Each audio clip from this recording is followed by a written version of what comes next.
here, and I'm back with another Q&A video. I asked you guys on all my social medias, Instagram, Twitter, Facebook, to give me questions that you wanted me to answer. I tried to pick ones that I hadn't answered in the first one, so I'm sorry if your question doesn't appear, but make sure you watch the first one and I may have answered it there. So to start with, Alyssa Jr. on Instagram asked, how long have you been in the fandom and what was your first ever suit? They also asked, what was my first ever persona? I've been in the furry fandom since about October in 2017. My very first suit was the Sandcat partial. There is actually a video of it on my channel. It's the first one I ever posted if you want to see it in action. Otherwise, here's a photo. My first ever persona was a Doberman named Moresby. I still have him, but he's more of a character now rather than an actual persona. But I love creating him. He was just really fun and was a great introduction for me to get into the fandom. The next question is from BondiArt21 on Instagram, who asked, at what age did you start making suits? I started making them when I was 17, not long after I turned 17 actually.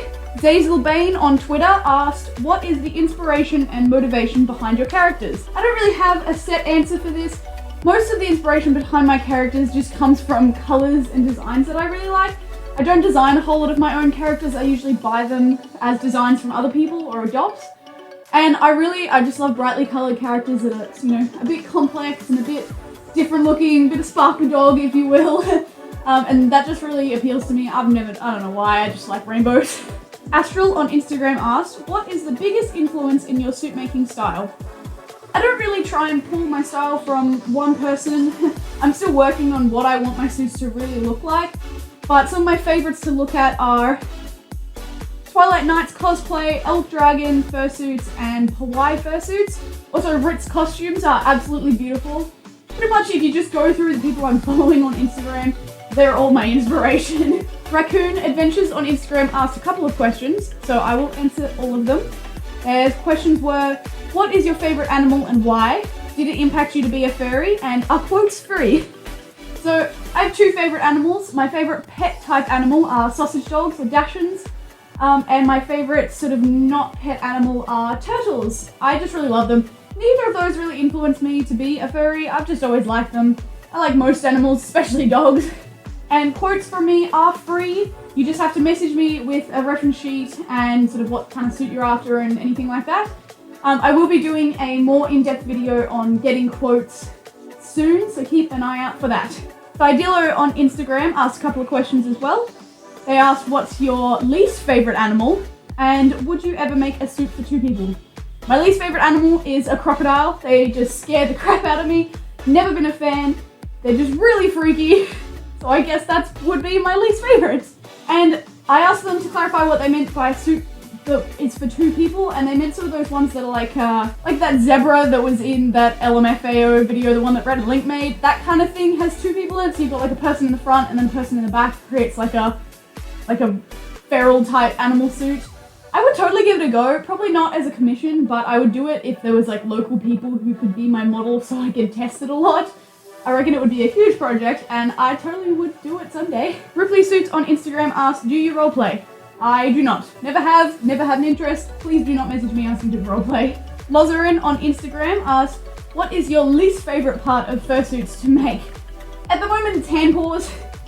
They're so tedious, they take forever, and half the time they never turn out how I want them to.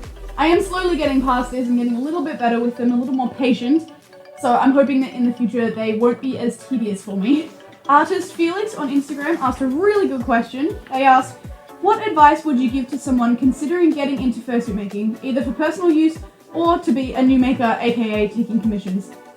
Really, the biggest thing I would say is be honest with your audience, with your commissioners. If you're just starting out, I wouldn't recommend taking commissions straight away. It can give you a bit of a negative image if someone's expecting a more professional type suit and they get someone's first ever suit without knowing. So if you're really, really desperate to just take commissions to start with, just be honest with the person that you've never made a suit and that it will be very experimental. Otherwise, just experiment on your own, try making suits for yourself or making pre-made suits to sell. That's what I started with. And then you can move on to commissions. It's really important to lay out what you want to do, so creating a terms of service and a price list, that kind of thing, so that people can know what to expect from your work. My last question for today is from SnarlingK9 on Instagram. They asked, what inspired you to be a fursuit maker? Well, before I was a fursuit maker, I was making cosplays and I was making weird shit already. And this pretty much just became an extension of that. I love making costumes and I love the amount of colors and designs that can go into fursuits that isn't sort of the same in cosplay or other things. I also really enjoy making original designs and costumes. So fursuit making gives me a chance to experiment with original designs as well. And, you know, animals are adorable and squishy and it's just so much fun. So it's basically just a love of creating that led me here. And I'm really excited to see where it will continue to lead me. Thanks so much for watching this Q&A. If you've got more questions, leave them in the comments below or look out on my Instagram and Twitter and Facebook for when I ask for questions for the next one. Also, my channel just passed 200 subscribers recently and I'm already at like 240. And I have no idea what's happening, but thank you anyway. I was gonna make a video separate, but I didn't get around to it, so I'll just say it now. Thank you guys for 200 subscribers. Really appreciate all the support, and I will see you guys in the next video.